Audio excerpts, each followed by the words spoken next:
Bukan itu Gun, tapi kalau nggak sesuai ya nggak terlalu rajin. Sesuai pun. Upah nulis. Oke, ini daftar pustaka bukan daftar pustaka tapi tinjauan pustaka. Biru itu. Iya itu pintar banget. Iya, nah aku tadi kan tinjauan pustaka ya. Oh ya, terus untuk biasanya kenapa sih kalau kita ngelakuin penelitian? Ya, karena memang ada satu masalah yang memang harus dipecahkan. Kan biasanya kan kalau penelitian itu kalau yang yang sudah pakai bahasa Inggris itu kan pasti kalau habis simpulan dia pasti harus ada research contribution atau sama research implication. Itu maksudnya apa?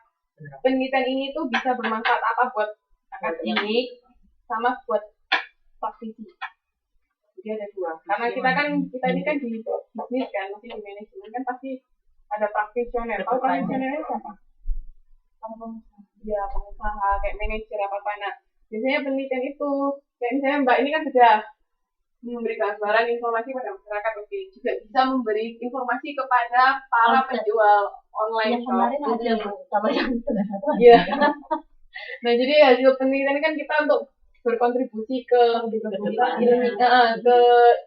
akademik, maksudnya menambah tentang penelitian tentang online shop, lebih informasinya lebih banyak dengan penelitian kita. Terus juga untuk praktisioner. Jadi itu memperbaiki. Iya, jadi kira-kira kita ngasih saran apa? Jadi misalnya hasil kita kayak gini loh. Kita punya saran ini, itu bisa. Kita sebagai peneliti boleh kayak gitu. Jadi kita ngasih sarannya untuk penelitian berikutnya atau ke profesioner itu seperti apa sebaiknya dengan hasil penelitian yang kita punya. Tapi kita nggak bisa kayak tadi misalnya ngejudge dari jawaban responden itu seperti ini, nggak boleh kalau kayak gitu. Tapi kalau kita ngasih saran ke mereka yang praktisioner sama akademisi itu boleh.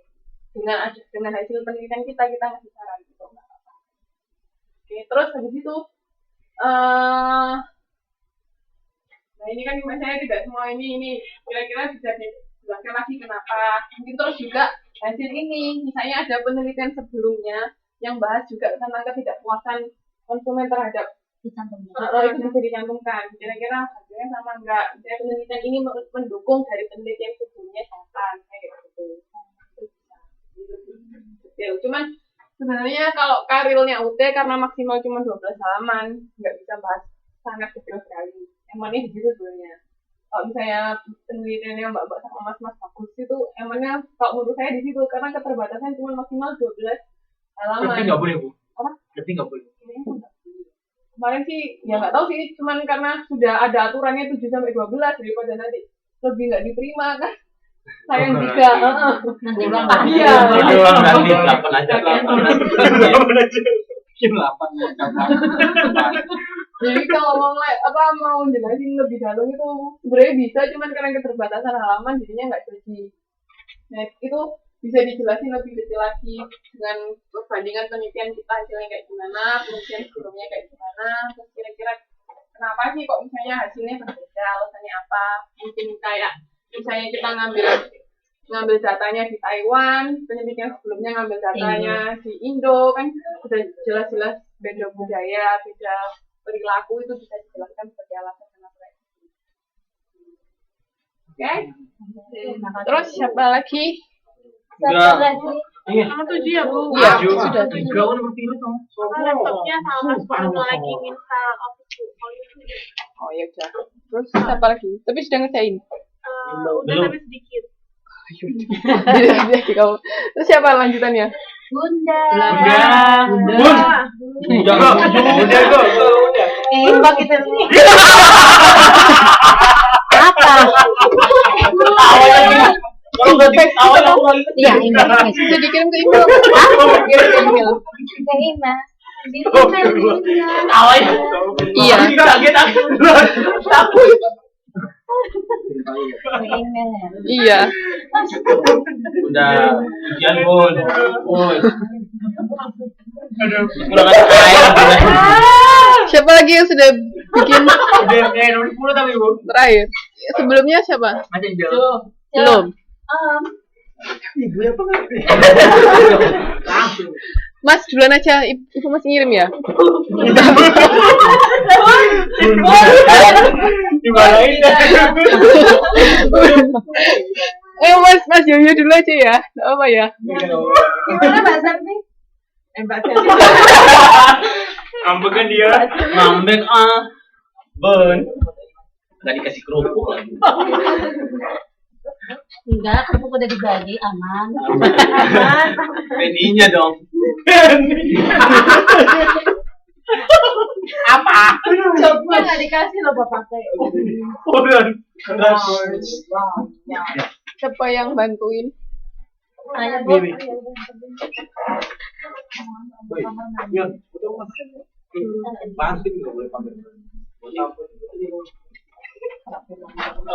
Baik, selamat siang semuanya, selamat siang Bu Nadia, selamat siang teman-teman semuanya. Ya. Pada siang ini saya akan mempresentasikan tentang tugas individu MK perilaku konsumen. Pada siang hari ini yang menjadi topik pembahasan kita adalah tentang metodologi penelitian. Next Mbak.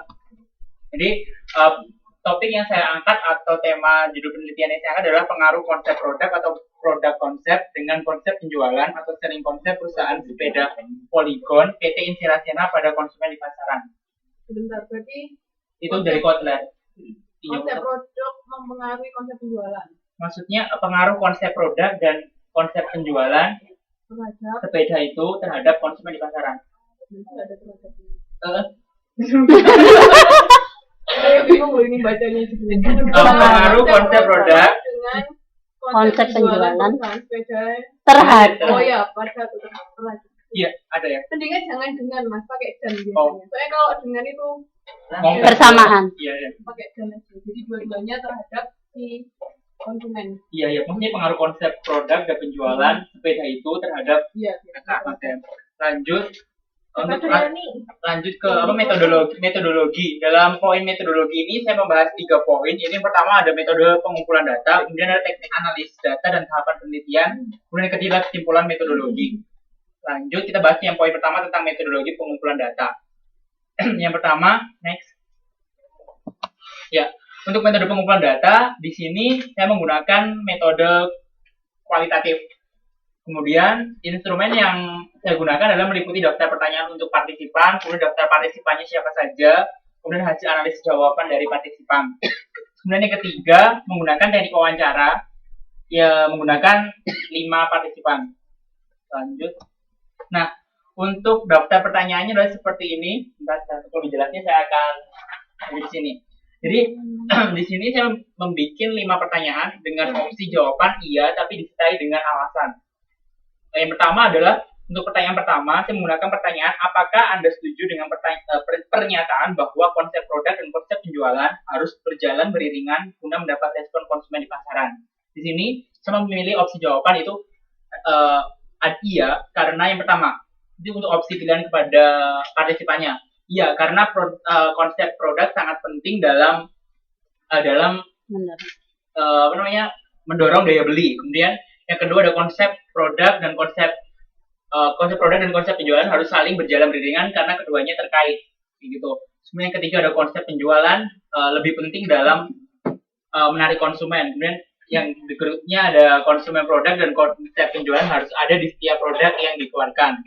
Kemudian tidak karena produk tidak harus dipengaruhi oleh kedua hal tersebut.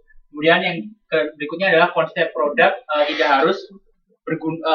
harus begitu diperhatikan. Kemudian yang ketiga ada konsep penjualan tidak membawa dampak kecuali hanya konsep produk saja. Kemudian yang ketiga produk tidak harus membutuhkan konsep produk itu. Maksudnya nggak usah terlalu detail, cukup konsep penjualan saja yang jelas. Penting bagaimana cara mendistribusikannya ke konsumen. Kemudian yang kedua di sini ada pertanyaan yaitu adalah pertanyaan kedua adalah konsep produk sepeda Polygon sangat unik dan memiliki ciri khusus dibanding dengan produk sepeda dari perusahaan lain. Jawabannya juga variatif, saya bikin opsi jawaban A, B, C, D.